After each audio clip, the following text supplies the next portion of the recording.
Yan si Demon, no? Yun, susulok. Yan. Buhay pa. 4th day. Sana magtagal. Kasi 6 kyaw. Total. Yan, 2 ways. Nang dumating pala yan dito sila, yung first 2 batches. First batch. Na dalawang tuta. Ano na pala yan? Tatay na. So, malapot na yung dumi. Ano pala yan? Dapat pala yun, nadala ko na sa vet. Well, at least daling ko sa vet, sabing marami ang lesson na natutunan eh. Una yung vet, merong vet dito na free consultation dito sa Marcos Highway. Kagaya sa sumulong na would like to get rich with just one client. That's number 1. Number 2, dalhin mo talaga sa sa vet. Well, bilhin niya ng panganay kong anak. Kaya lang second hand yung bilhin niya. Bilhin niya sa mother ko. And mother ko bilhin niya kay teacher, sa mother niya. And then yung si teacher sasabihin, sabi ng anak mo, wag daw hindi dadalhin sa sa vet. Kasi nga ako, ang impression ko sa vet, pag dinala mo 3 kyaw minimum, which was right. Dinala ko siya doon 3 kyaw. Hindi ko pa pala nakiklaim yung lab result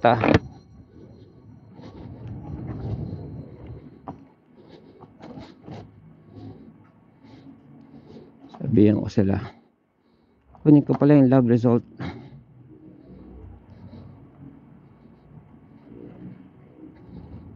Mamaya medyo hahawakan ko lang kayo para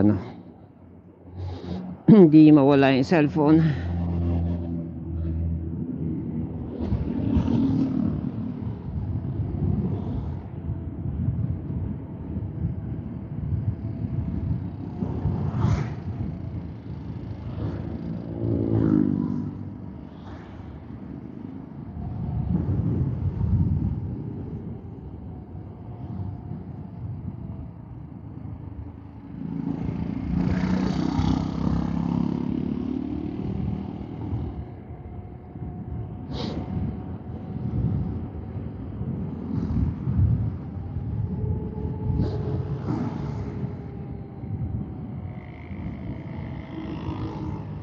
Saglit lang, sabihin ko lang, follow up ko yung lab result.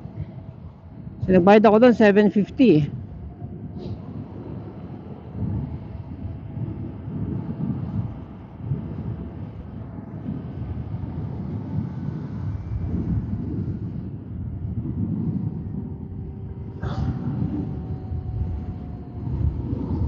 Teka, yung Viber ko ba is yung mobile phone? Hindi, may email din ako binigay.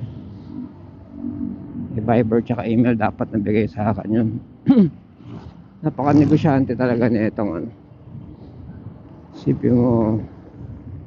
Well, it's a good fucking business. Mga taong mahal nila ang pet nila, ginastusan nila, mahal nila, etc. Binibaby nila. Kaya nga fur baby ang tawag ng iba, di ba? So, biglang mamimiligro ang buhay. Siyempre, anuhin mo yun, pagdedesisyonan mo yun. Kung unfortunate ka, tapos dito mo siya nadala, wala kang kaalam-alam na ganun to,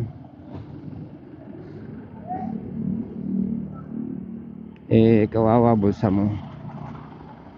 Lalo na yung inabutan ko doon na askal, na inahalik-halikan pa niya. 2 days na naka-confine, mukhang wala pang balak iuwi. Wala pang balak ipauwi nila. Magkano per day na confinement? 3 plus. So naka 7 kyaw na siya. Doon pa lang, gamot pa, consultation pa. 500 consultation niya. Napaka-special niya naman na veterinarian. 500, wow. Last consultation ko, doktor sa tao, 500 din eh.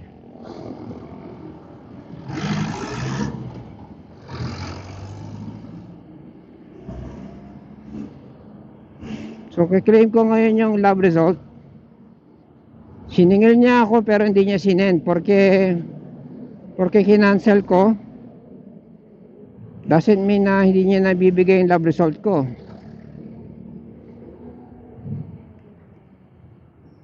Ba? Matino ka na vet, ibigay mo pa rin yung kung kinancel yung mga ginto mong ipapainom. Sipin mo yung tableta sa ano sa vet store eh 12 pesos lang. Bibenta niya ang 4 kya worth of ano vitamins and gamot. Wow, pakamura lang ng mga yan eh. Yung 4 kya niya baka isang box na yan. Sabi masyadong gusto yumaman eh. Siguro ang yaman na nito ano. Well, di siya yayaman sa akin. Actually malaki na nagastos ko sa kanya 3 kyaw. Malay ko ba kung anong in-injection sa tuta. Hindi naman niya sinabi. Nakalagay lang doon service. Ano yung extra service?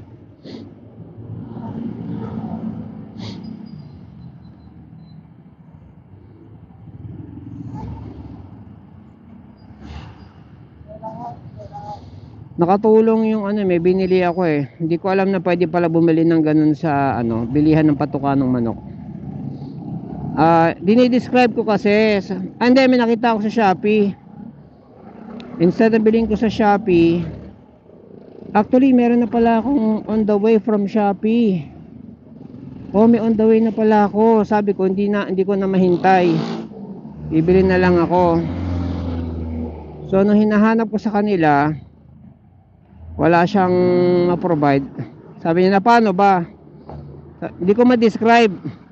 Pero yung the right word pala is matamlay. Sila na yung nag-suggest. Ano ba matamlay? Oo, matamlay.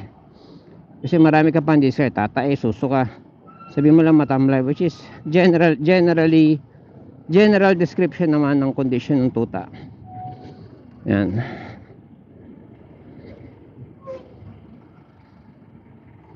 Sana mabuhay siya kasi laki niyang aso eh. Among the three siya yung pinakamalaki. Ingat sa ganito oh, yung ganyan oh, traffic. Tapos libre yung dadaanan mo, malayo yung kasunod. Ingat yan, tukso yan.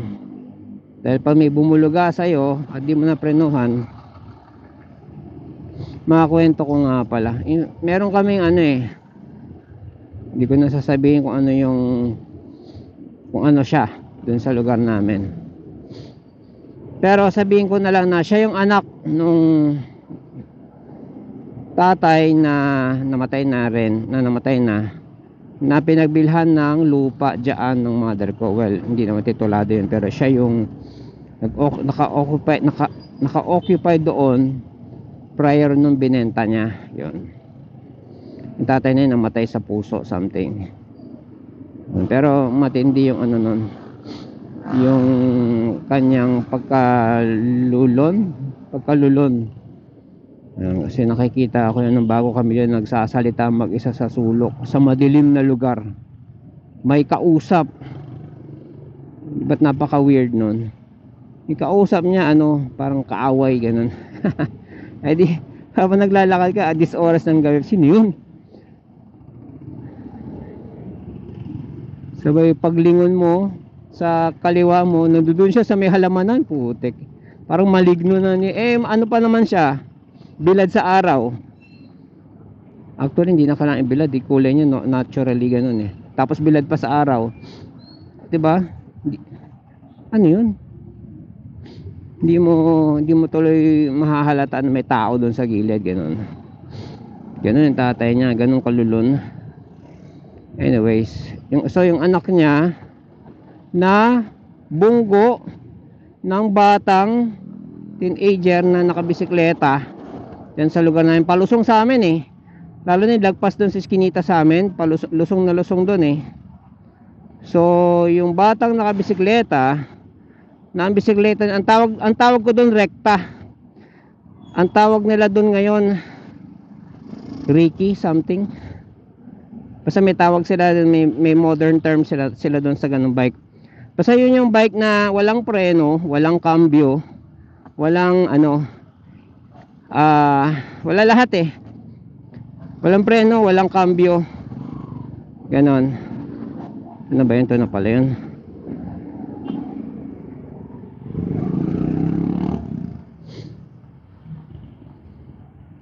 Teka, kunin ko lang kayo. Sama kayo sa akin. Kasi parang hindi na ako magdi-disconnect.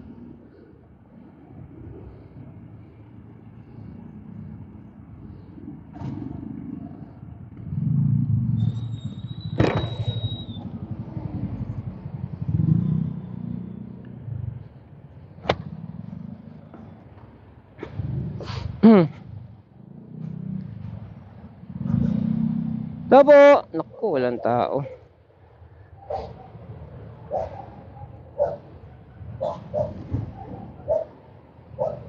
Palab ko lang yung lab result.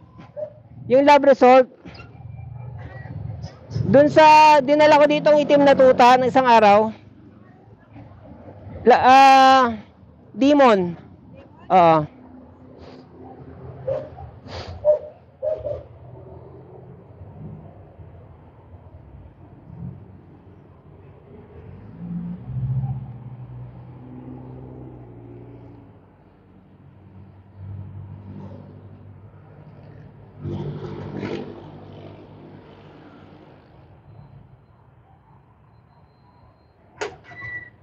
Andyan? Itatawag mo? Ito yung anong nipper yung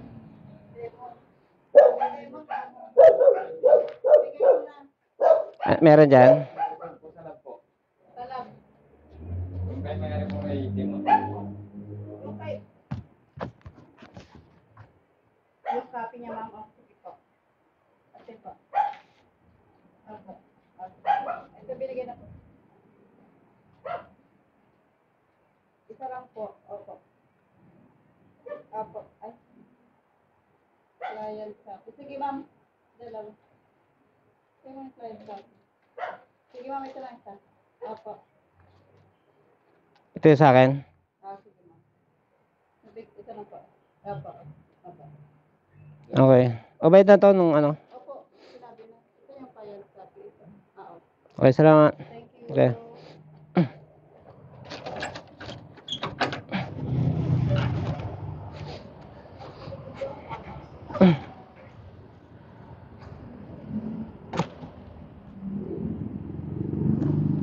Yun na lang, sinipag ako kunin. Ay, tostado ako dito sa upuan. Good job.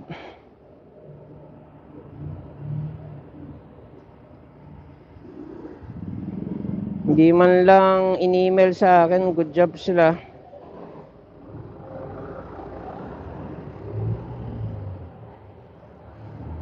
Parang happy-happy silang dalawa doon ha. Yung dalawang empleyado. Yung girl at boy ah. Happy sila. Kung wala nga namang activity, anong activity yung gagawin mo, di ba? If there is no other activity to activity, edi mag-activity tayo ng ano, productive activity.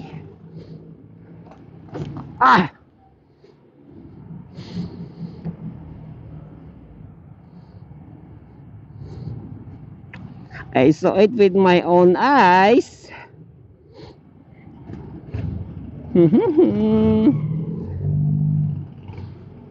Anyways,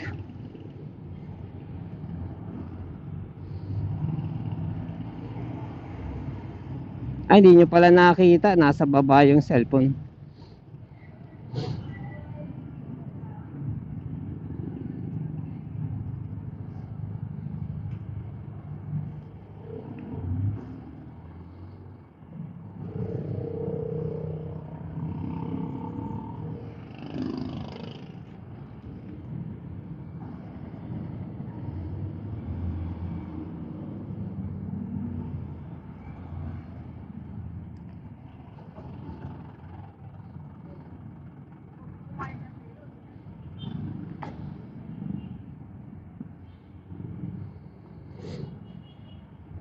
Number 2, number 2. Naikwento ko na ba nung isang araw?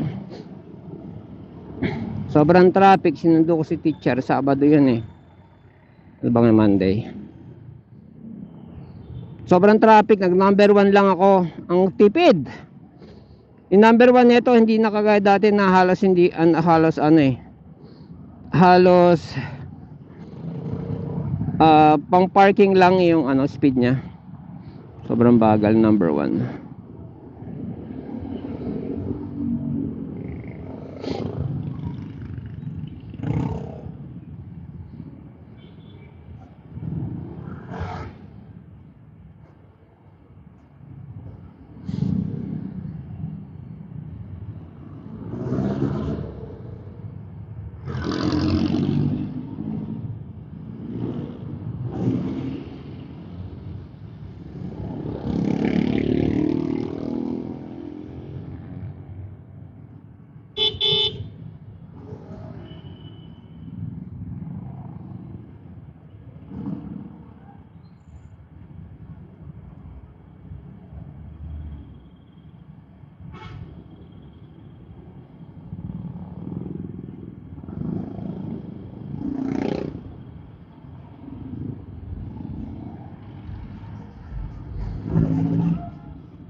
Sa pamaganang mambusina ah. Siya nga to ng ipit eh. Oh, linis ang van oh.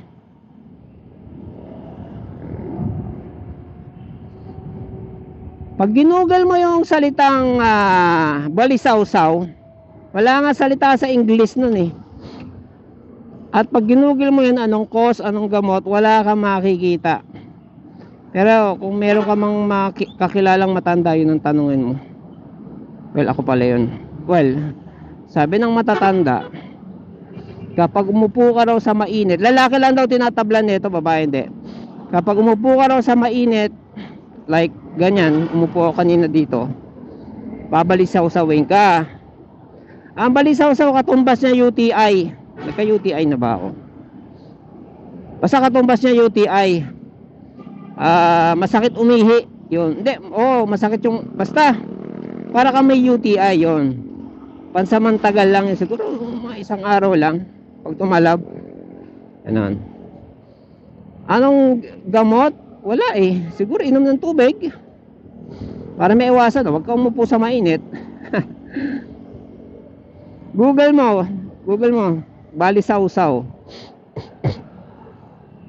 O the next time na para ka may UTI, kung hindi ka nagso-soft drinks at kung wala ka talagang UTI the next time na magka-UTI ka, UTI ano tawag nun, UTI may banggaan pala eh. The next time na magkaroon ka ng UTI, ang tawag sa ganon, symptom, yan, na wala ka namang UTI, alam mo na hindi ka mahilig sa maalat, hindi ka nagso-soft drinks, yan. At lalaki ka, backtrack ka 1 day, 2 days ago, pinakamalayo na yung 3 days. Tingnan mo, alalahanin mo kung may naupuan ka mainit, whether motor, jeep, ganyan, alalahanin mo. And then come back to me, sabihin mo sa akin na oo nga, kabalisaw-saw nga ako.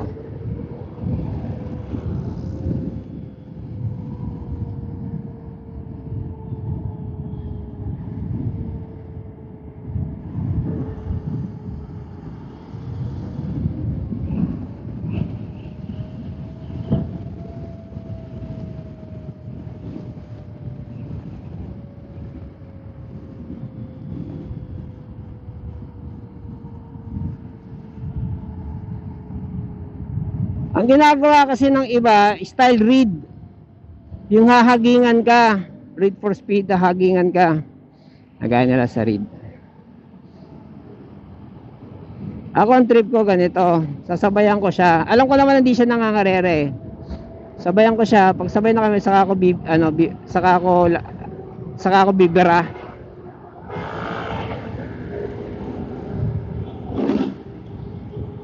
So may nakita ko sa sa Reels. Hindi siya Pilipino eh. Siya mukha siyang Thailander.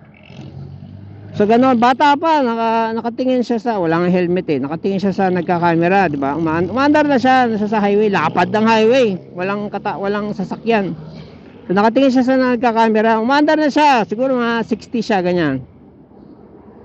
Ngayon, nung na-focus na siya, bigla niyang binira. Pagbira niya, humataw pa ng mga 120, from 60 to 120 in seconds. Siyempre, umaandar na eh. In couple seconds lang, 3 seconds ganyan. Basta biglang nawala. Naka e-bike syempre ah.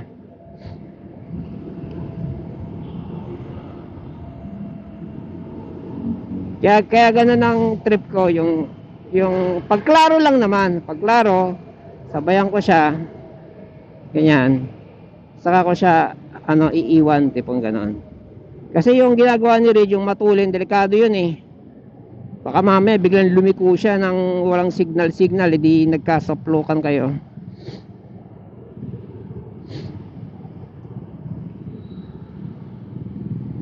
At least yun, manggigigilan ng pucha, hindi naman hindi ko na-gets.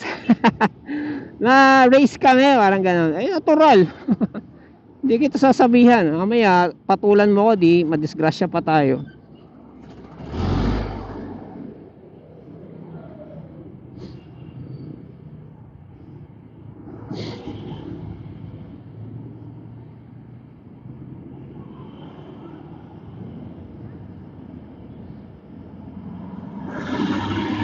Kasi teacher, kada sundo ko, tinatanong ko, bawa, teacher, what time ako punta dyan? Tatanong ko mga 12 o'clock, 11 o'clock, ganyan.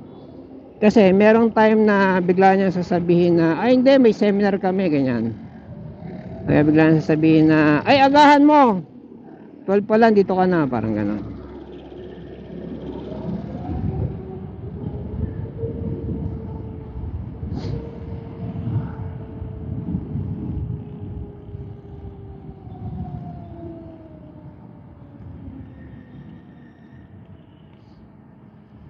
Kaya hindi naman consistent yung oras ng sundo sa kanya. Sabi ba naman sa akin kanina, sabi ko siya 12:30 pa lang dito ka na. Wala akong naalala, sinabihan akong gano'n. 12 o'clock tinawagan ko siya, hindi naman siya sumagot.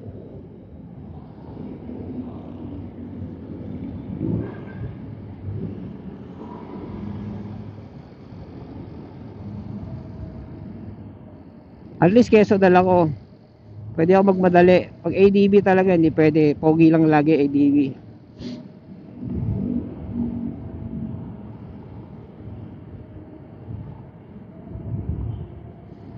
Order na ba ako? Hindi pa yata ako mo-order. Hindi pa ako mo-order. Putek.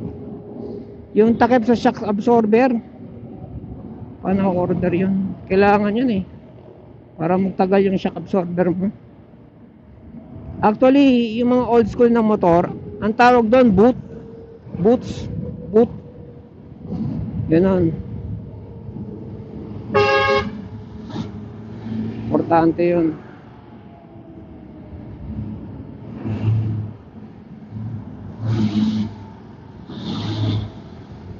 Yung ganon ginagawa ni Reed. Pero syempre, mas matulin si Reed.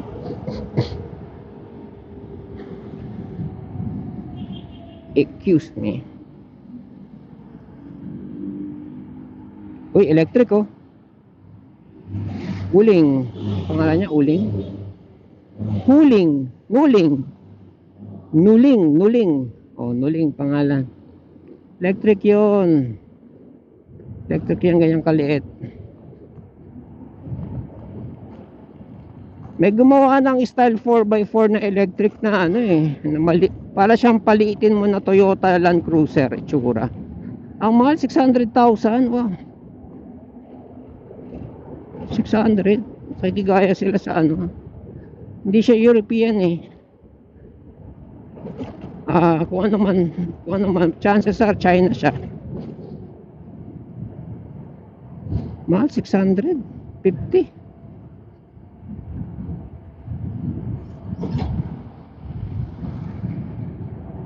Kano nga yung ano, yung Cybertruck? Alam ko mahal ang Cybertruck eh.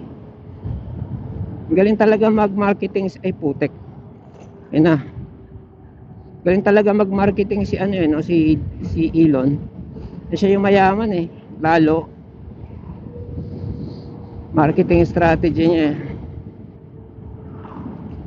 Yung ano, yung mabasag. Gusto ko yung nabasag, whether sa Giant or hindi, still is a marketing strategy. Yung binato niya ng bowling ball, a bearing, o tama, metal ball.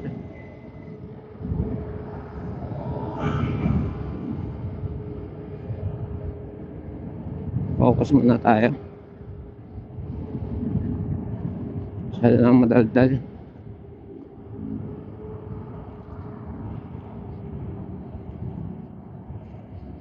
Again, di pa. Ang ganda pala ng biyahe ngayon ah. Again, di pa ako nakakabili ng may shock absorber na cellphone holder. Naantay ko yung meron free shipping eh. Parang hindi yata mangyayari yun.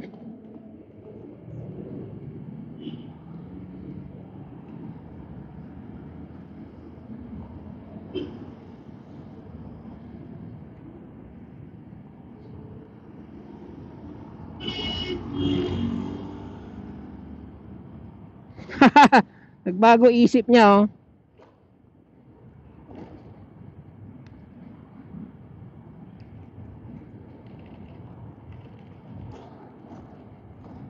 Parang nang Jejemon lang ah.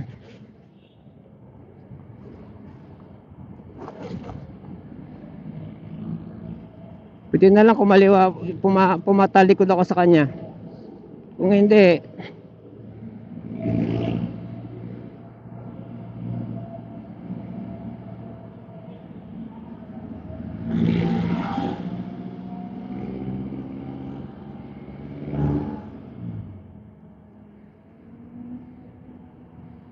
Lexus, nasa likod ko Lexus.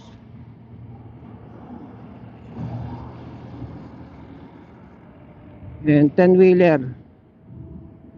And motor. Yan. Left side na tayo. Minsan nakakachamba ako dito ng Go eh. Ate kung makachamba tayong Go. O diba pag sisignal ka kaliwang kamay. Pero yung proper daw, kanang kamay. Ay, ano tama pala, kaliwa nga. Pero pagka kanang ka, kaliwang kamay pa rin gagamitin. Kasi ako may silinyador eh. Asya ba tayo rito? Parang olats eh.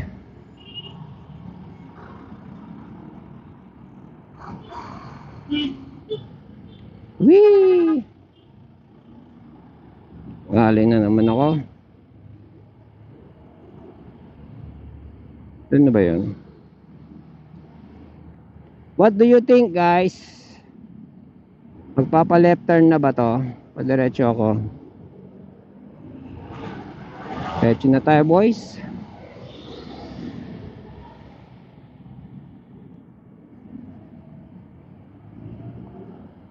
Nakago eh oh.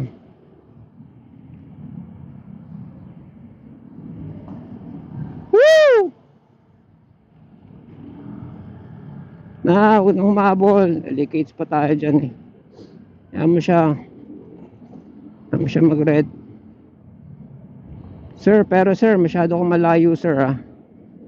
6, wag na. 5, 4, 3, 1. Yaman na.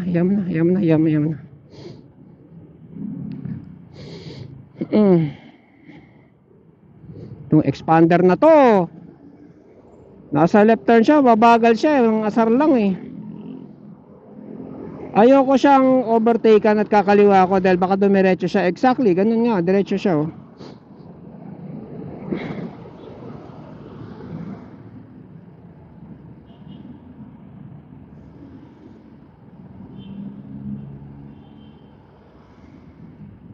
Kita mo, buti na lang pumunta ako ron para kunin yung lab resort. Bayad yun eh. At napakamahal ng lab test niya, 750. Wow. Makati Med. Mahal pa.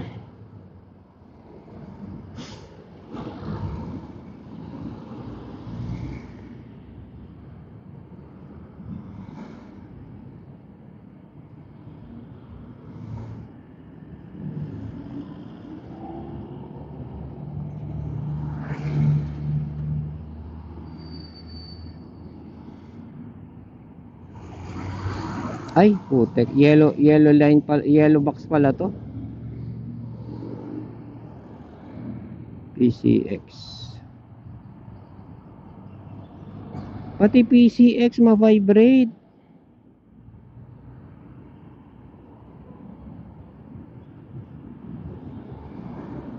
Pag motorcycle daw, ang gusto ni teacher yung black. Ayan, ganun yung ano, cellphone holder sa kanya. Anong brand yun sa kanya?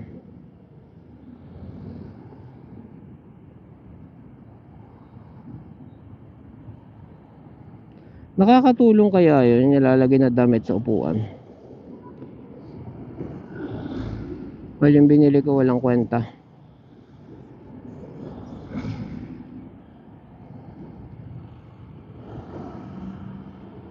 Watch out, baka may humahabol dyan ng go. Yan yung mga ano eh, disgrasya eh. Humahabol ng go. Kasi yung katabi ng bahay namin sa Project 4, hospital. 4 floors yon, residential. Lumipat since nagsi-abroadan na yung mga, marami silang pamilya. Since nagsi-abroadan yung mga anak niya, tapos ilan na lang sila, pinaupahan nung may-ari sa ospital yung yung umupa. Hospital niya at the same time yon, emergency room, emergency ganyan. Nung tambay kami doon, syempre bata pa ako noon, malay na ba namin, nakakakita kami ng mga sinusugod ganun. Pero syempre mas adult sa akin na kalaro ko, tinatakpan ako mata ko na hindi ko makita. Pero yung balita lusot pa rin. Sabing gano'n nung doktora o kung sino man yung assistant doon, yung mga sinusugod doon, sabing gano'n, humabol yan sa go. Humabol sa go or nagkakago lang, humabol yung tumawid, parang gano'n. Yun pala. Pero yung ano ba? Paano nga ulit yun?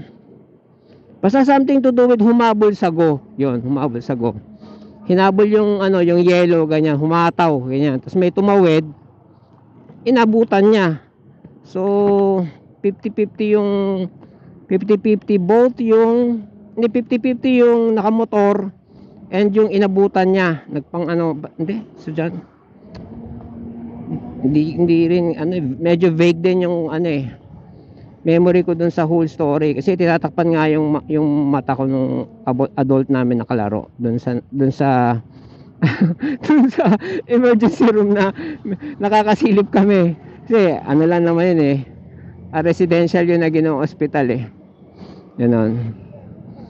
So basta something to do with humabol siya sa go, sa red light yan, tapos dun nagka-disgrasya ganyan. So medyo critical yung nakamotor o yung angkas ng nakamotor ganyan, or yung tumawid ganyan.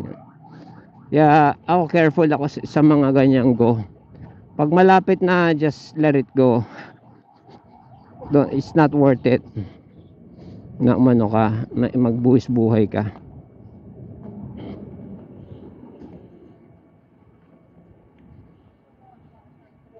Whether kotse o lalo na pag motor or kung tatawid ka ganyan. Tatawid ka, make sure na ka pa rin, go ka pa rin, is yung diba, yung pedestrian ganun. Kasi kung humabol ka at nag-go, syempre maghahatawan yung mga diba, pag nag-go mga gigil yun. Pag inabot ka, tumalsik ka at hindi ka na ilagan ng ibang nag-go, di ba? Ganun yung usually na disgrasya eh. Pang-abot kayo eh. So, yun ang ano doon. Risk doon. Ilan na bawas sa atin? 84. Oh, 2 volts lang din. Nice. Ayan, 2 volts lang nabawas. Kasi yung 87 neto, pang 87 neto, ampaw. Ampaw yon. Ang totoo niyan, 86 lang talaga.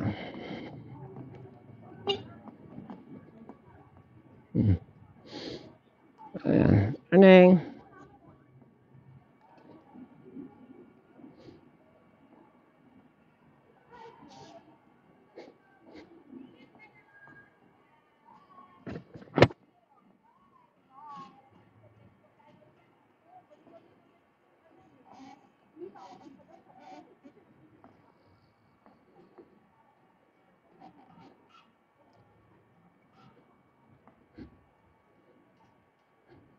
Ngapin na.